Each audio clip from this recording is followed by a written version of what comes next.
Good evening. My name is Brett Eilts, and along with my family, we were severely affected by the flood in Spencer this past June. Originally, I was just planning to wing it up here, but last night about 10:30, I decided to jot a few things down. So, with that, and I had typically I'd bring a sheet of paper up here, but still haven't got the printer hooked back up at home yet. Many of you have probably heard part of my story about the flood.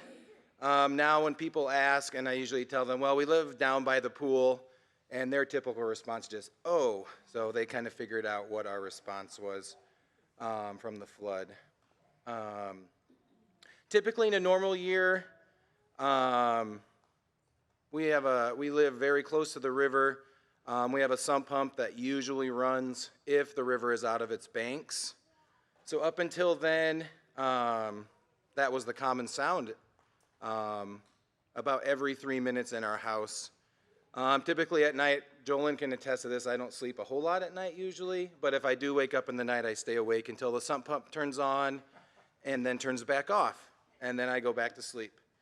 But that overnight, that night was different. There were severe storms the night before, and I'm kind of a storm junkie, so I was up until about midnight. And then I woke up about 3 o'clock to the sump pump running, which I wasn't shocked at, so I decided to stay awake until it shut off, but it never would shut off, and it wasn't shutting off. Finally it did, and it was maybe 3 seconds, and it turned back on. So then I decided to time how long it was running, and it was going every 12 minutes, and it would only rest for a couple seconds. So I went downstairs to check things out, and it was right at the top of the sump pump pit. So I knew we probably needed to start moving some stuff out of the basement. By this time, it was about 4 in the morning, and so I got everybody up, and we started moving stuff upstairs. Jackson, our oldest son, thankfully we only had one bedroom downstairs, and that was his, so we moved up a lot of his stuff. A lot of pictures, valuables, things like that. We did that for probably about an hour, and then everyone else went back to bed or laid down. I stayed awake. By the time the sun was coming up, I was mowing for the city during the summer, so I would walk down to the city sheds to check things out, and the water was really high back there. We've lived down by the pool for probably, 11 or 12, almost 12 years, and I never in my wildest dreams thought the river would be coming down our street. Talking with some neighbors and seeing updates on Facebook and everything, then I don't remember exactly what time it was, maybe about 7 in the morning, I'm not really sure. All of a sudden, Jackson and Katie go, "Dad, there's water in the basement." And that's when we knew that we were leaving our house that morning. So Jolene and the girls started packing bags. Jackson and I decided to move more stuff out of the basement, including almost everything out of his bedroom, except his computer desk and chair. Looking back, we probably should have moved a lot more stuff out, but we never thought that we would get 6 feet of water in our basement. So, and as most of you probably know that have dealt with the flood, it wasn't exactly all water that was coming in through the drain and the bathroom basement. So that was probably about 7 o'clock. Then we knew we had to leave, so we tried to leave. We took 3 of our 4 vehicles, and we're going down the road, drove through water at the north corner. Drove through water where you go in by the pool, but if you know, that floods all the time when it rains, so not a big deal. But once we got around the pool, we knew we weren't going to make it in all our vehicles, so we turned around and went back home. I don't recall if it was before we tried to leave or after, but then we lost power, and then our sump pump stopped running, so not only did we have sewer coming into our house, but then we also had groundwater coming in. Probably a little while later, a couple hours later, maybe hour and a half, our neighbor who works for SMU comes driving down the street in the city. It was a truck they used for a snowplow, and he goes, "I'm here to get my wife Jamie, do you want to leave?" And we said yes. So they backed up the dump truck to our driveway because it's really steep. I grabbed the ladder from the garage, and we all climbed up in the dump truck with 3 or 4 duffel bags and some water and our dog. And then we drove away. That's where the blessings from God started. We then went and stayed up by St. Luke's with Mark and Amy Freeman. They graciously opened their doors to us, and we were part of their family for 8 days. Another blessing there, while we were staying there, was the Tuttle family. They opened their house to us, and for probably 2 weeks, that was our nightly routine about 9 o'clock, sometimes 10 o'clock, to go get a warm shower there. Probably also one of the 2 biggest difficulties was there wasn't enough room for all of us at the Freemans to sleep because their basement also had a little bit of water in it. So Jackson, Katie, and I went across the street to Mark's parents' condo and slept while Haley, Jolene, and our dog slept at the Freemans. Cleanup started kind of the next day. We were a little leery of pumping all the water out of our basement real quick as hearing some stories about basements caving in. Luckily, our foundation was light form concrete, so we didn't have much to worry about there in the end. The next biggest blessing came to, and at the time I really didn't think it was a blessing through all the years, but thankfully our electrical panel was upstairs. We had power the Tuesday after the flood upstairs.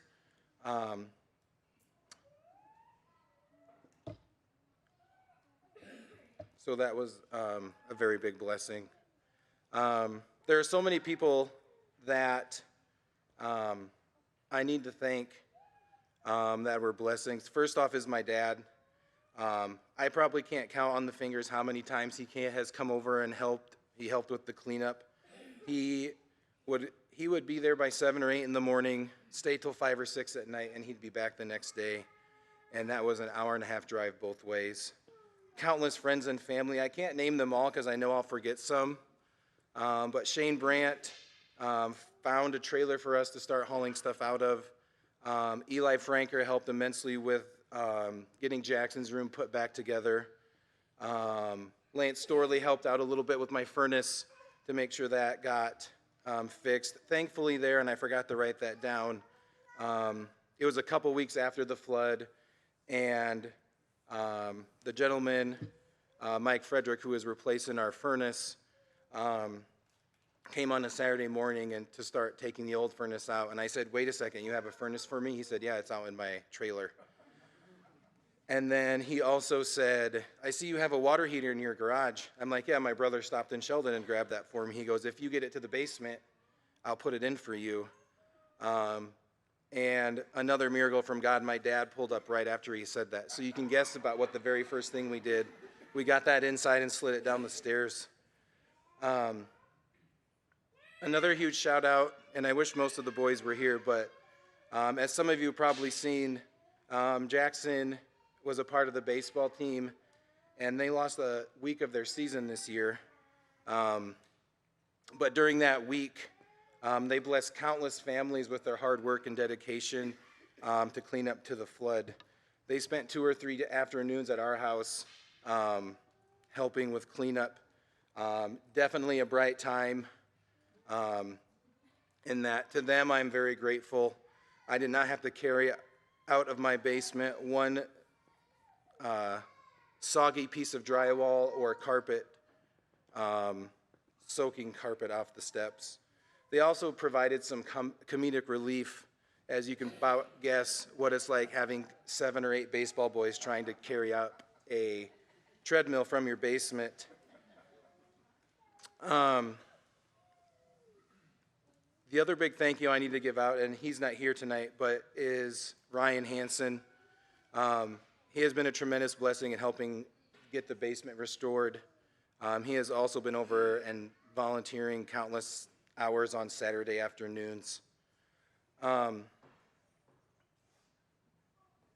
probably the week or so after the flood probably was the hardest for me in this whole process, and probably for my family too. Countless times out in the community, being asked if I was okay, and especially for people knowing where we live. I'd always say, we're hanging in, we're doing okay, but I really wanted to tell them how I truly felt. One thing that also sticks out to me, and most of you probably can relate to this, is for probably, I don't remember how long it was, for quite a bit of time, most of our basement was sitting in our front yard, waiting to get scooped up by the DOT. It was about a week after the flood, and a gentleman on a bike drove by, and I was talking to my neighbor Nance, who also had water in his basement, and he was standing there, still, mind you, with a pile of basically our lives in the front yard, and he asked if we got affected by the flood. I wanted to be like, do you not see my basement and everyone else's basement out on the lawns? And I really wanted to tell him, no, we all just decided to remodel our basements at the exact same time, and the city's okay with us just putting it out on the yard. Also, one of the big struggles right now, and it's kind of between losing possessions, it's just kind of active chaos at our house. For a while there, Jackson was sleeping in the basement amongst studs and no carpet and no drywall. I can't begin to thank our family enough, and especially our kids, for all of the accommodating they've had to do. Jackson had clothes in our room, clothes in his sister's room. If you have a teenage boy, you would understand this part. His gaming system and computer were on our kitchen table for a long, long time. And then some of you probably know I teach third grade here in Spencer. So not only after getting out of our house, then I started seeing pictures of all the water around Lincoln Elementary. And then finally realizing that not only would I having 6 feet of water in my basement, that also I would lose my classroom.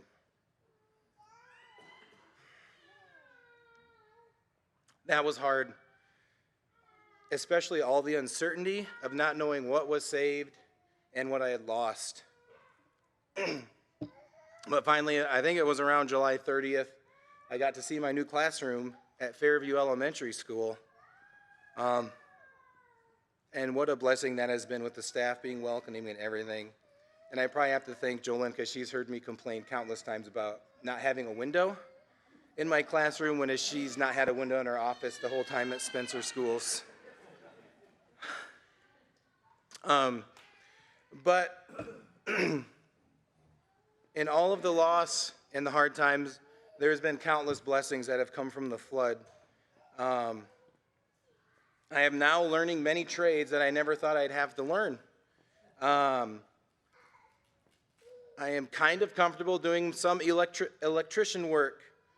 Plumbing, never realizing how easy it was to uninstall a toilet. Kind of teaching myself how to hang drywall, especially on light form concrete, when you have to hit a 2-inch wide tab with a drywall screw. Let's just say there are some spots that have multiple pieces of drywall that have a lot of holes in them. And it's also interesting when you don't get all the screws taken out of the old wall. Some basic construction stuff, ceiling work, and very minimal HVAC work.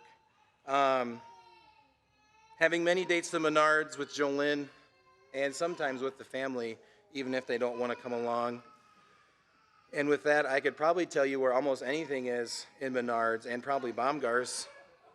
But the biggest blessings is the true generosity of the community of Spencer. It's hard knowing that I'm still coming to grips with there's stuff I don't know I've lost, either at home or in my classroom. But also, I kind of skipped over a couple things, but there's been just some blessings of complete strangers. I came home one day, and there were some fans in our house because we didn't have AC yet, and I asked Jolene where they came from. She's like, some people just pulled up and gave us some fans. Also, you see the stories on the news about the Red Cross being in your community, in a community, bringing people meals. that truly also was a blessing of God. Never thought I would be waiting to hear them down on the corner saying lunch was here or supper was here, and them waiting for us to come out because they knew that we were relying upon them. And also just thankful that even though I did lose my classroom, next year I will have an updated room. So that is also just an amazing blessing that we have. As I wrap up, I just still want to think about flood reminders are all around us. I never thought any of this could or would happen to the city and residents of Spencer. We are all stronger because of it. These setbacks have brought myself and my family closer to God. He is the great provider and won't challenge us with things we can't handle. I would like to wish everyone a happy Thanksgiving and God bless.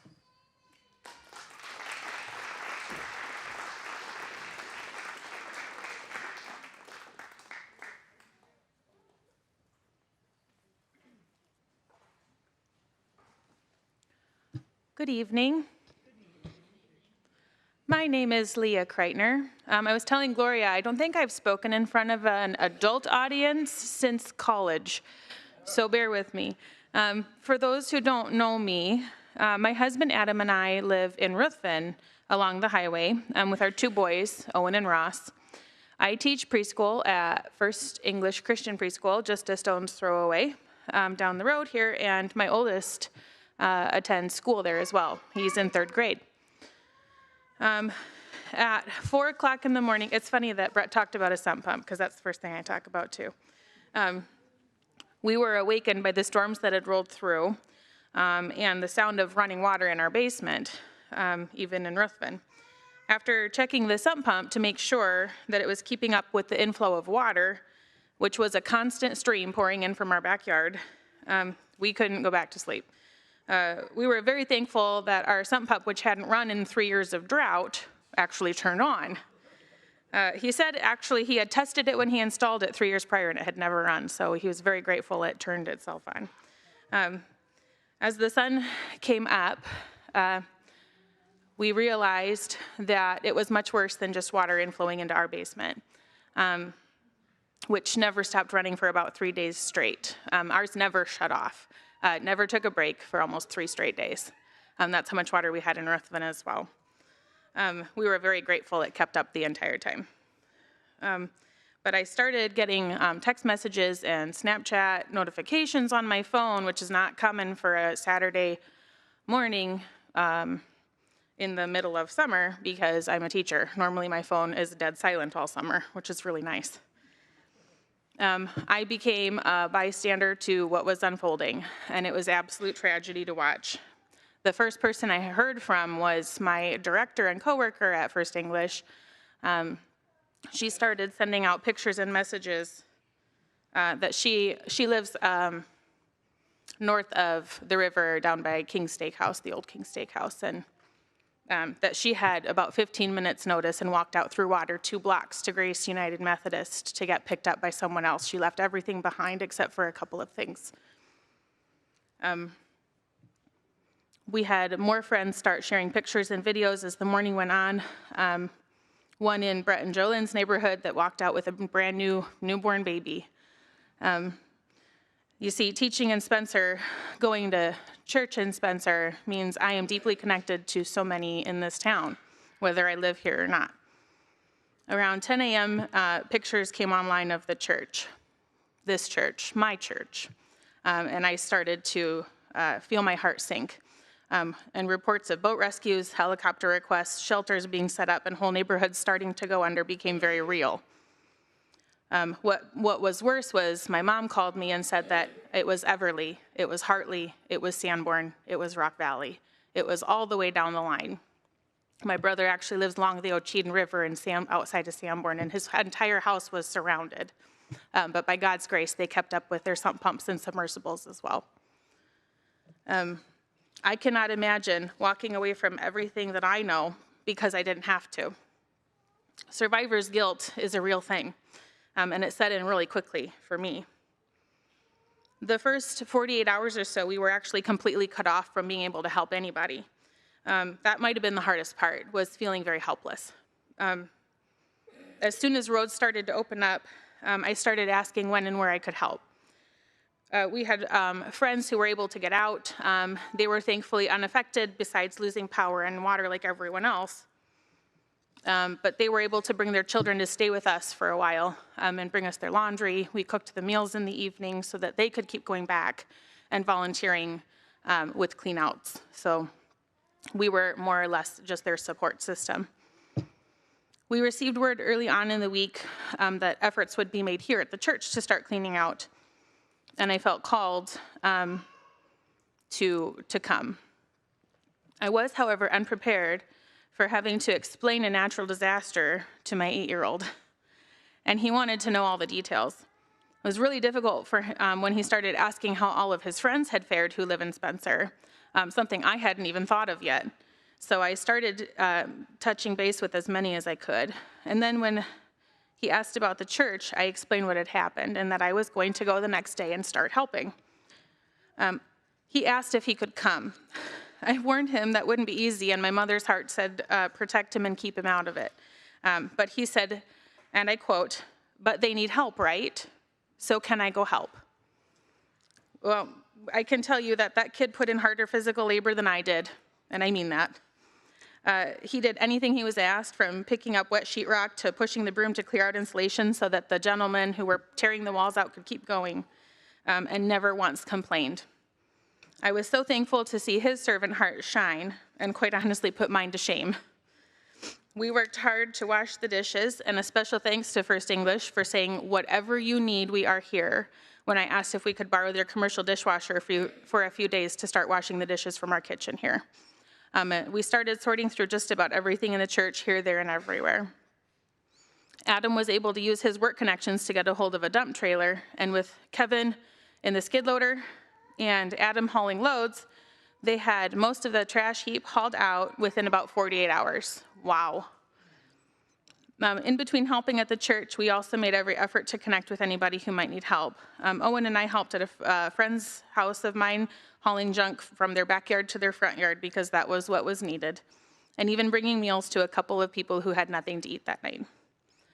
I don't think we did much other than to just be there for those who were suffering through the unthinkable, so I'm not sure why I was asked to talk tonight. I know others who housed neighbors and friends for endless weeks. I know others who served countless community meals for anybody who needed a meal. What I do know is that my only prayer when it all happened was, "Lord, use me to help others." He spoke to my heart with a phrase that I have carried still to this day: "You were spared to help others." And I can only pray that I was able to glorify him in doing so. One of my favorite songs is by Carrie Job. It's called "The Cause of Christ." If you've never listened, I urge you to go listen. And in it she says, "The only thing I want in life is to be known for loving Christ, to build his church, to love his bride, and make him known far and wide. I pray it's said about my life that I lived more to build your name than mine."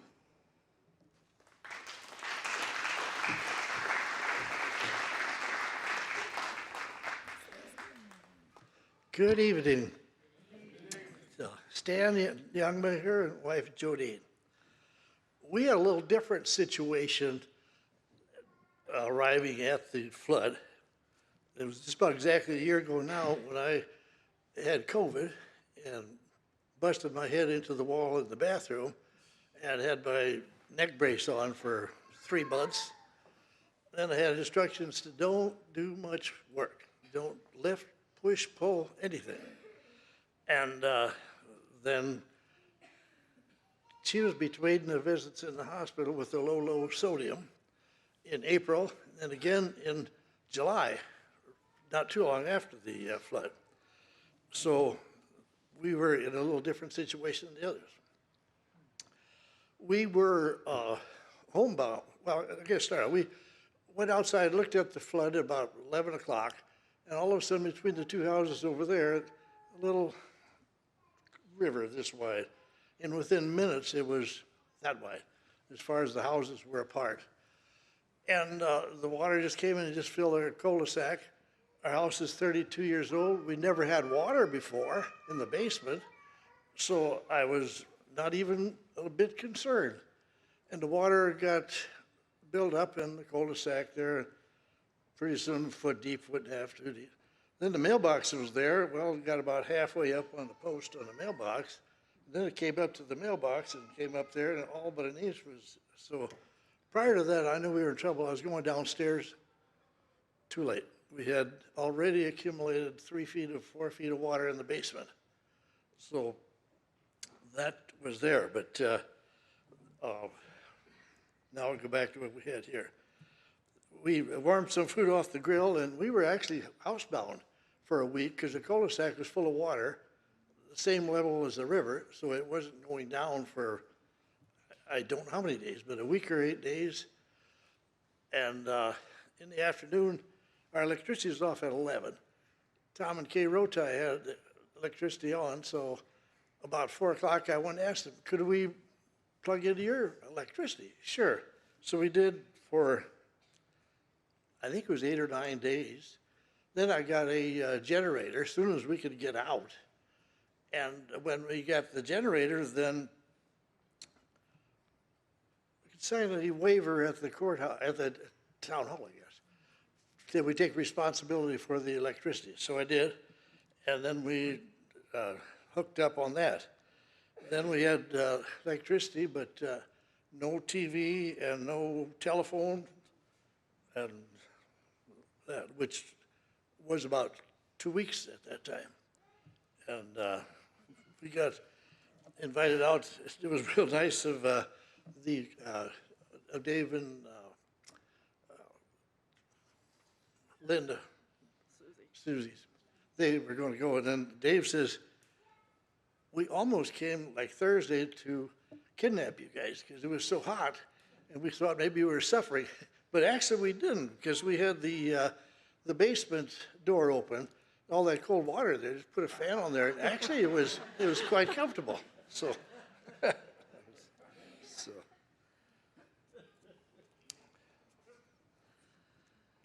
but we didn't have the cell phone yet, so.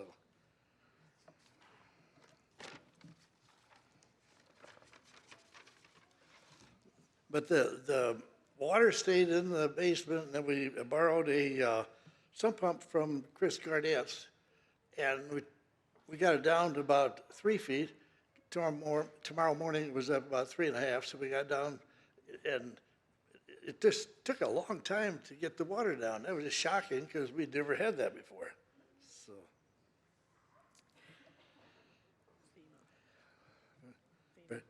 Oh, and FEMA came along, and they were thoughtful for us. Some of the people complained, and some on TV you hear that they're real hard to get along with, but we didn't argue anything, just what they offered, and it was quite generous there. So,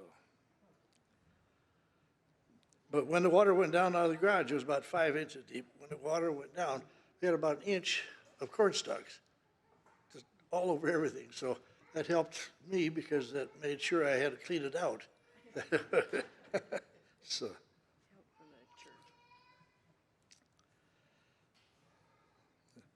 Yeah, then in about another week, then the water was about 4 inches deep, and the group from Faith here came and helped us. They're about 25. One gentleman was celebrating a birthday. Won't mention any names, but he's Silas, sitting right here. So yeah. Happy birthday. I don't know if I said happy birthday that day or not. We were working together for how long? Hour and a half, whatever. Putting stuff in the garbage bag or box or bucket, whatever. And I was kind of going through to keep it or not, and he was carrying it to the steps and telling them, keep it or out. So thank you especially. Thank you to everybody, but especially. So. They just formed a chain gang and moved the stuff up the stairs and out on the street, and then Neighbors took it out. yeah, then the neighbors later. Then 2 young guys with Pete Crew's trailer. They were working for him, I guess, and they loaded it up with Kent Nelson's skid loader and cleaned it up. Then about a week later, then the Samaritan's Purse people came. and they took the drywall off, and the same thing. That was harder work, I think, but they took it all off, and I still feel bad, but I couldn't help, but I didn't dare help because I didn't want to re-injure my neck or anything like that. So. Then they moved that all off, and then Kent took his trailer and skid loader and hauled it away, so that it was gone right quick like. So, and thanks to Pastor Ben for opening with the prayer for the people that worked there, and then the Samaritans first had about 25 people came from Michigan, Minnesota, Arizona, Colorado, Tennessee, some from Spencer and other areas. And they all gave us a real nice Bible, and each had a little article written in there, and that was real thoughtful. So.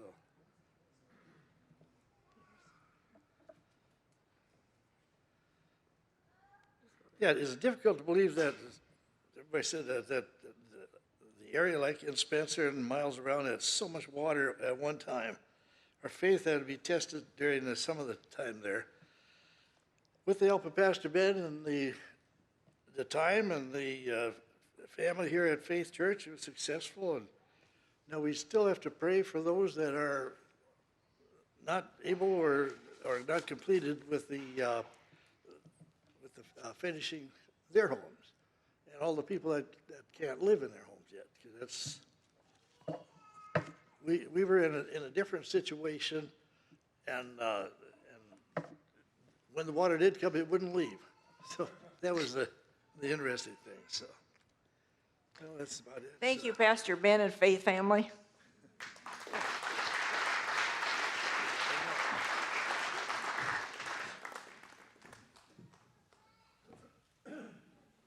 Good evening. We are Neal and Cindy Drefke, and guess what? We have survived with God's blessings. So when we came home from Florida this year, Neal had said, he made the statement, "This'll be a fun summer. We don't have anything we need to do." Wasn't quite like that. So if there was one thing we all found out this year was insurance companies are the first ones to declare that it is a flood and it's an act of God. We have always respected the power of water on the boat, camping, fishing, living on the bank of the river. We live on West 4th Street, as many of you know. We worry about the temperature of the lake always at the lake. In the flood of 1993 and several other years, we've had high waters on the river. Other days, the rivers were only to our ankles. You could walk across it. One of our granddaughters said, "I remember that day that it flooded. I got out of the car in your driveway, and the water was up to my ankles, and it was really cold." Some of the references to water in the Bible include the classic stories of Noah's Ark, how one has salvation by grace through faith, the cleansing of the physical earth, and even the divine intervention of spiritual awakening us. All of us, like many of you, came to one point where we thought, we are really in trouble. What happened next was the transition to survival mode. Bo, Cindy, and our neighbor Dave went in the cold water with life jackets and a cattle tank to rescue our goats. All 7 goats jumped in the tank very willingly. They were in trouble, and they knew it. When they got them out loaded and they started to bring them towards shore, the current took them in a manner that demanded strong swimming efforts against the rushing water. Wait, I think that's when I said to Bo, I am really, really, really scared. And he looked at me and he goes, "Mom, just look at me and I'll keep talking to you." Yeah. I said to him at that point, I don't want you to pick me up in Sioux City on the river. And he looked at me and he said, the river doesn't go to Sioux City, Mom. No, as they were going from the goat shed up to high ground, there were times when they couldn't touch the ground. And so they had to swim, and they made it, though. They clearly felt the power of water and also the blessing of God that they made it through that. Cindy woke up our renters that had no idea that the water would be crossing the bedroom floor in less than a half an hour. Some of them didn't believe it, didn't want to believe it, but one of them believed it when the basement wall caved in. We moved vehicles to higher ground. We moved some of them 2 times because we didn't get them high enough the first time. To get out from our area, we had to drive on the north side of the railroad tracks from 11th Avenue West over to 6th Avenue West. We gave thanks to God that all of our renters got out and got out safely. Neal had been just diagnosed with PMR, which is an inflammation disorder causing muscle pain and stiffness throughout your entire body. With Neal in a significant amount of pain and unable to physically lift or move, sometimes it was hard to even walk. We looked at each other and we said, how are we going to do this with 7 places? God answered our prayers. Our home and 7 rentals were affected. 3 had water on the main floor. 2 of the basements blew out. Even so, others lost a lot more than what we had. We called Chris and we called Lindsay. On Sunday morning, Lindsay and Adam came with 2 generators and a large trailer.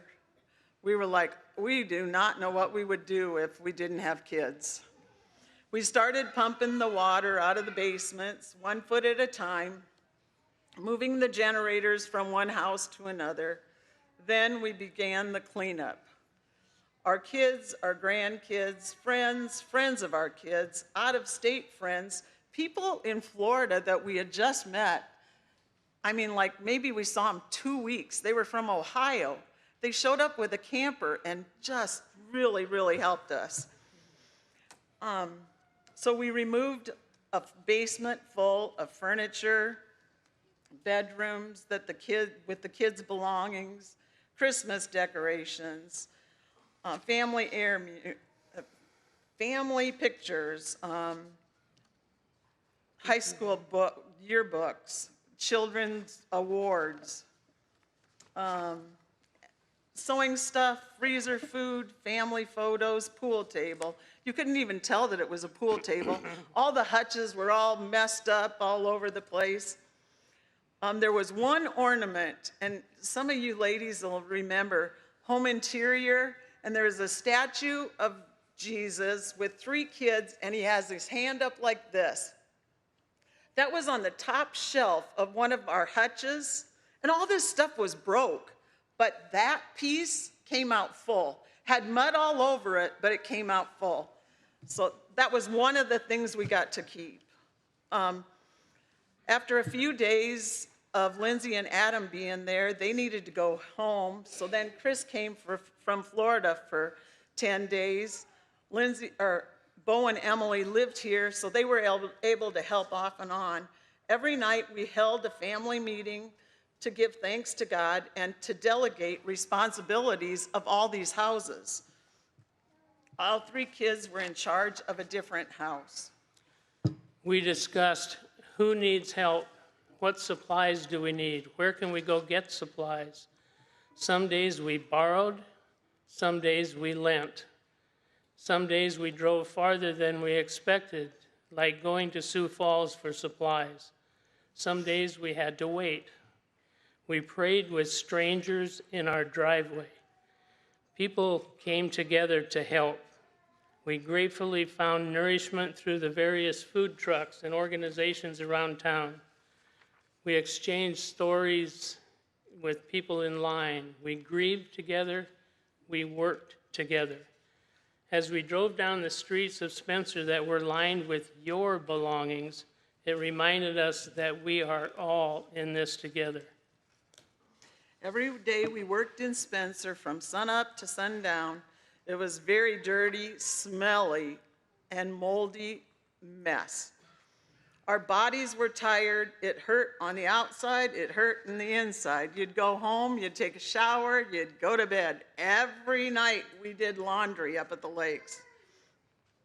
We rebuilt houses when we remodeled, and the house that the Hoppy family built, as if it wasn't already overwhelming, the rebuilding included sheetrock, carpet, cleaning crews, electricians, plumbers, air conditioner, water heater, furnace, kitchen and bathroom installation, and more construction companies, all of which were suddenly on a high demand. While the tear-up was going on, Neal was in the office saying, "Those generators are so loud." We said, "Shut the door."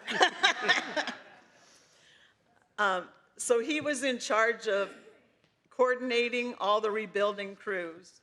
We all got to a point of asking, when does this end? One day at a time.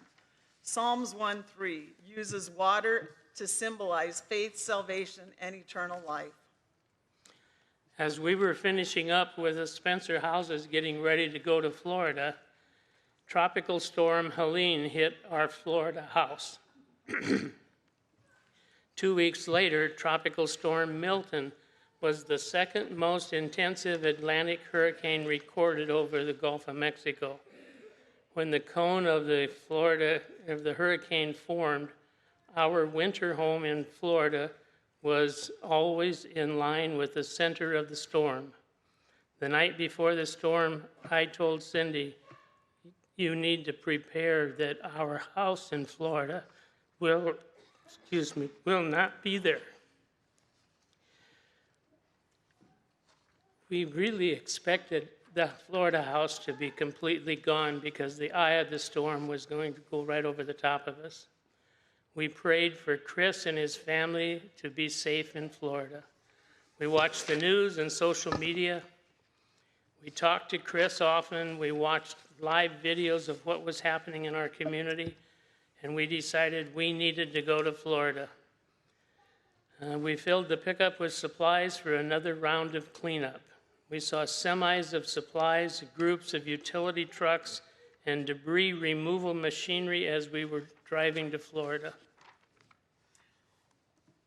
All 153 homes in our community on the Intercoastal Waterway were impacted on one way or another. Some docks were destroyed, boats were broken, vehicles flooded, including ours. The front office, the wood shop, the ceramic room, the swimming pool, the shuffleboard, the fishing pier, the community fencing, the docks. There was one house that had a boat inside it. When we arrived, the water was already gone, but the sand was everywhere. But we had little damage to our house. We need a new furnace, we need a new air conditioner, we lost the car. What else? Oh, the carport has some problems, but guess what? We gave thanks to God because we looked around and there were some people that had a lot worse damage than what we did. Our community there is really, really close, and when we arrived 4 days after, we could drive into the community, but nothing had been cleaned up. And when you're in a 55-plus community, a lot of your neighbors can't do anything. So at least we had the pickup, and there were 10 homes that were a total loss. Once again, the curb was filled with destroyed furniture, belongings, community debris. We had 6 working trucks for 5 days clean up the largest damage that our collective hands could manage. This time, thankful, we were able to help others in that need. In Iowa, we had no warning. The water approached quickly and stayed with us for a long time. Stayed in our basements, which seemed like forever. In Florida, there is a season for hurricanes. People have at least a warning ahead of time. Our zone was evacuated. Of course, the range of feelings still fresh from the summer came over us with a new perspective. The stuff we brought to the dumpsters and the piles on the curb was just stuff. We knew it, so did our neighbors, so do you. We know it's just stuff. But sometimes we are all reminded of what is most important and who is really in control. You may be wondering where the goats went. Well, the sale barn people said, bring them on, we'll take care of them. That morning, we thought, okay, we'll just get in the truck. It was still early. We thought we'd just get in the truck and we'd just take them down to the sale barn. Heck, we had to wind around to get to the sale barn. We had people call us and volunteer their farm We couldn't for get our to goats, but we couldn't get to them. So the only negative about taking goats to the barn in trying to pay for the reconstruction of our houses is even though the goats gave us a lot of money, it wasn't near enough money. So we have a saying that we would like you to remember. Let God fight your battles. He can't even say it. We have this saying, and it's when unpleasant things happen, we say, let God fight your battles, because he hasn't lost one yet. And we're very thankful because we're still here, you're still here, and there's lots of people a lot worse off than what we are. So, Thank you. thank you.